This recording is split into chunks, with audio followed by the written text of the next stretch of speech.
Ang gagawin ko naman ngayon ay mag-check ako ng battery ng Jeep.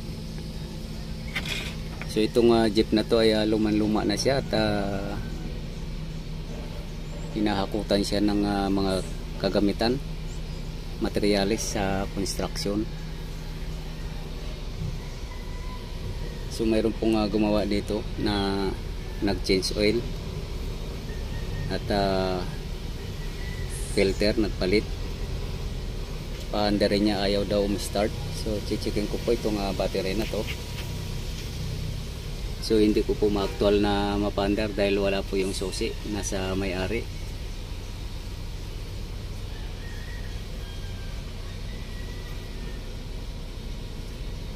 Testerin na lang natin ng isa-isa at hydrometer test natin.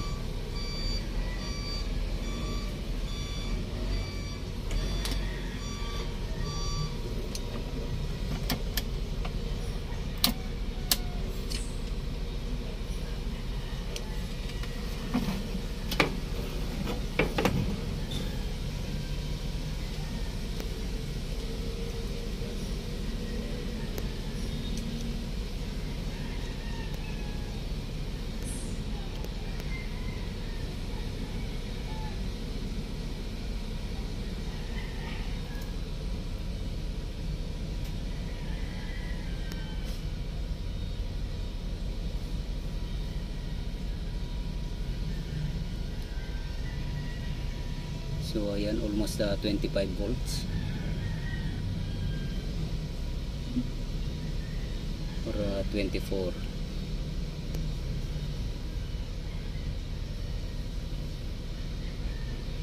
So medyo mababa lang po ng konti. Siguro kailangan lang i-charge to. Sa sobrang tagal po na nakatambay itong battery na to, itong sasakyan na to ay medyo bumaba po yung voltahe.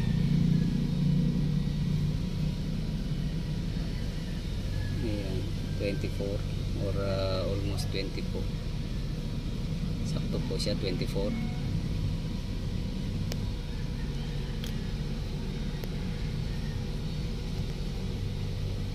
Individual battery test naman natin.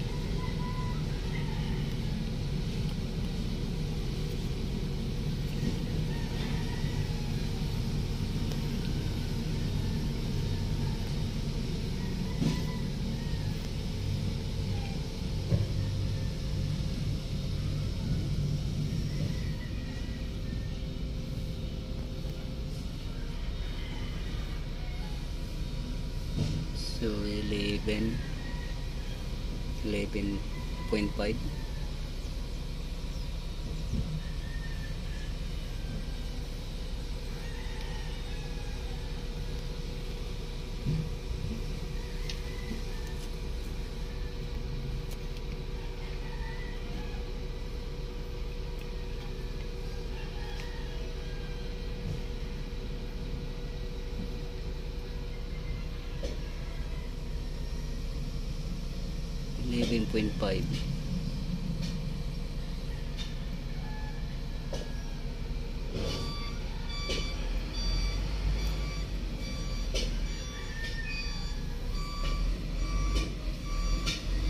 So medyo may kababaan po ng konti.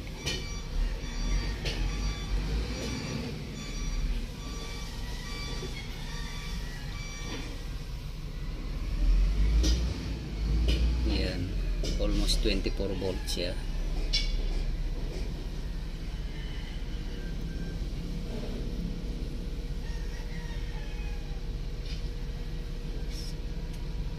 .5, so medyo mababa nga po siya. So kailangan po siyang i-charge.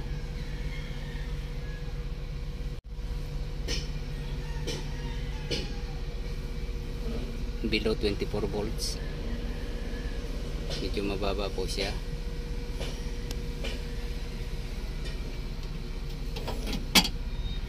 Kaya ito meter test natin kung mayroong balance po ba yung reading niya. kasi mayroong minsan na hindi parehas.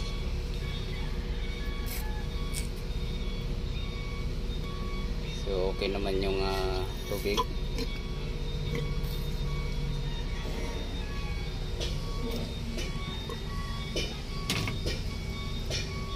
Okay siya.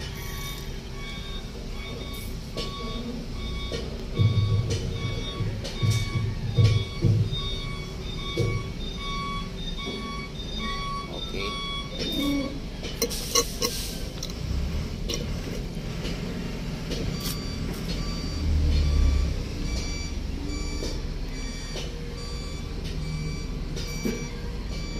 Ayos lang.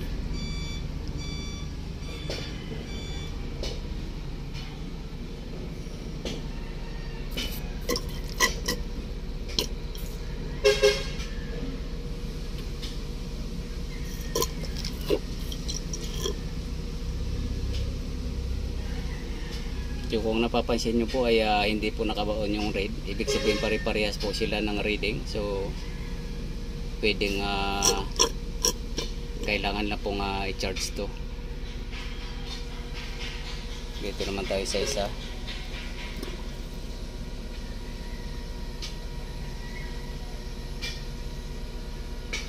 Ayan.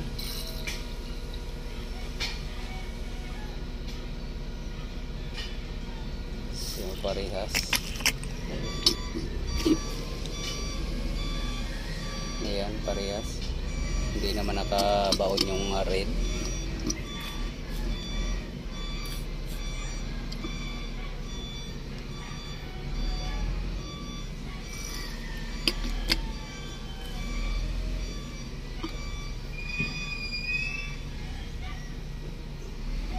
So okay lang po siya.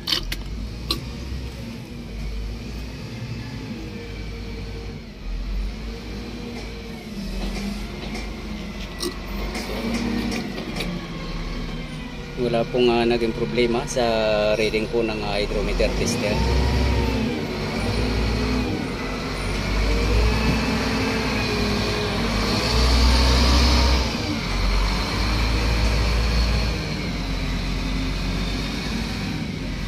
So ang gagawin ko po dito ay i-charge ko na lang po siya para medyo umangat yung voltahe.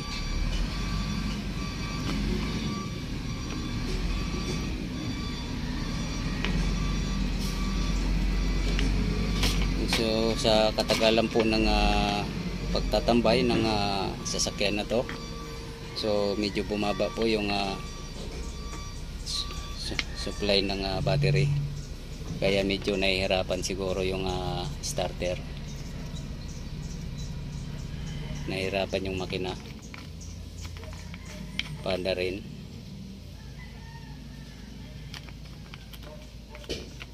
I-charge ko siya at saka lilinisin ko yung surface nito para matesting po pag nakargahan na to. Wala pa ata yung mga mekaniko. So i-charge ko na po to. Dadalhin ko po doon sa lagayan ng mga battery para makargahan po to. At ibabalik na lang po siya. At pag nakargahan na po at ititesting ko na po siya, tama-tama kukunin ko yung susi pag dumating yung may-ari. Hanggang dito na lang po muna ang video kong ito. Please like, subscribe na lang po and hit notification bell para sa susunod na mga video. God bless all po.